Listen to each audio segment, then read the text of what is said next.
IAU NAOJ. Hello, my name is Izumi Hansen, and I am with the IAU NAOJ Office for Astronomy Outreach. On behalf of my colleagues Hidehiko Agata, Lena Kanas, and Lars Lindberg Christensen, I will be speaking to you about what people want to know about astronomy, letters to the International Astronomical Union. In this presentation, I will talk about the questions that the public sends to the International Astronomical Union, what their motivations might be to ask those questions, and how we as astronomy outreach practitioners can use those motivations in our work. To start this presentation, I would like to explain the role of the IAU within astronomy. So the International Astronomical Union promotes and safeguards the science of astronomy in all its aspects, including research, communication, education, and development through international cooperation. The primary tasks of the union is to organize scientific meetings, define astronomical nomenclature and constants, and to facilitate international discussions on the future of astronomy. The decisions and actions of the union are by its members of astronomers and researchers, but these decisions affect the public at large. So we receive questions from the public all the time. The public can speak to the IAU through a dedicated email and through social media platforms, and responses are managed by the Office for Astronomy Outreach and the IAU Press Office. And as a disclaimer, while I'm speaking about questions sent to the IAU, I'm not speaking on behalf of or as a representative of the IAU itself during the presentation.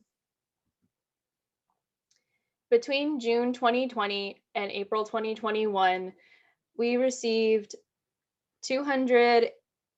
and responded to 280 or so inquiries from the public.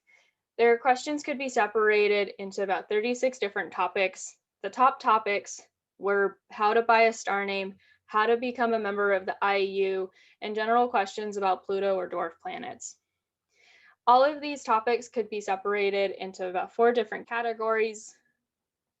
The biggest one being nomenclature. So nomenclature is the process and system by which objects receive names, generally in a scientific field. So questions that we receive that are nomenclature related are, how do I buy a star name? Can I name a star after somebody? Why is this crater on Mars named after my town? Questions like this. The next category are IAU related questions. This is unsurprising. These are questions about our programming, about different members, how to become a member, things like this.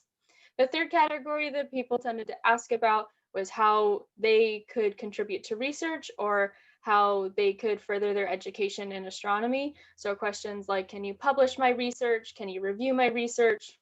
Can you help fund a scholarship so that I can study undergraduate astronomy, things like this. And then the last section is miscellaneous questions. So this includes like a technical question about the border of a constellation. They don't quite fit in any other category, but we are asked these questions every once in a while. The top topics that people ask about has historically been pretty consistent.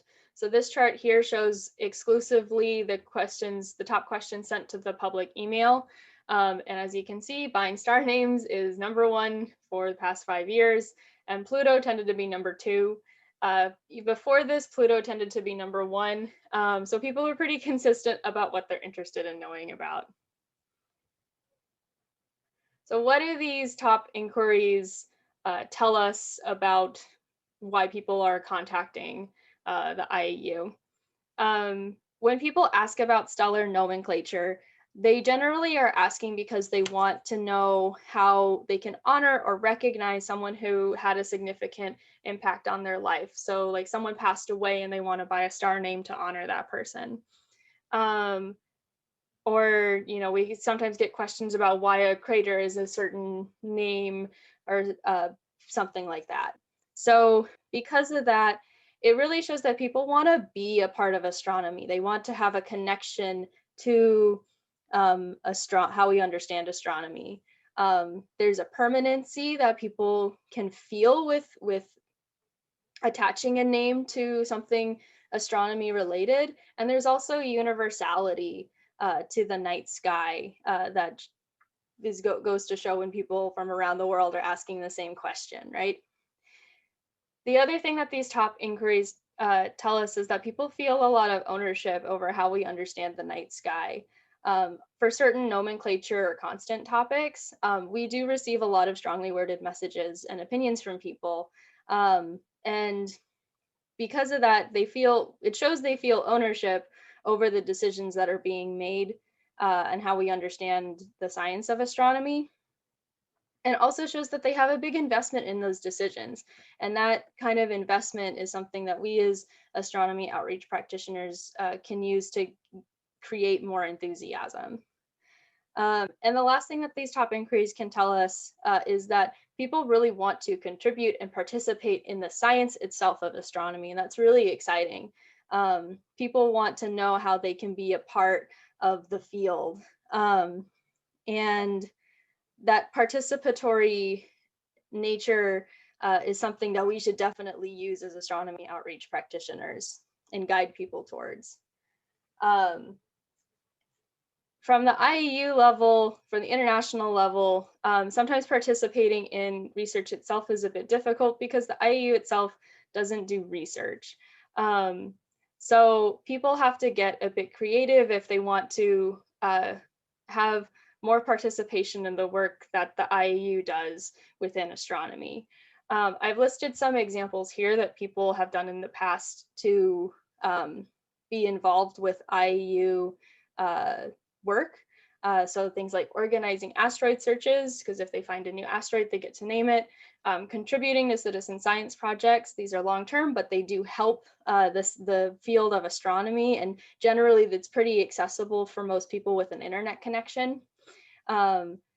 When people want to financially contribute, we instead suggest that people donate to local astronomical research or education organizations, because that means that the field will develop locally. And if people really want to get involved specifically in the IAU, sometimes opportunities open up, and the easiest way to participate in IAU programming is to see if there are any programs in the IAU offices that they can apply to and be a part of. We have 4 offices and they all have a different focus. And these programs are generally open to anybody in the world, regardless of their educational background. People just have to meet the requirements for whatever the specific program is. More information on on answers to common questions that people may have about the processes of astronomy and the programs that the IAU runs can be found on our website. I've listed here some specific web pages that would be helpful to learn more about the common answers to common questions that the IAU receives, and also the contact information of the authors for this presentation. Thank you for your attention, and I hope you have a good rest of your CAP conference.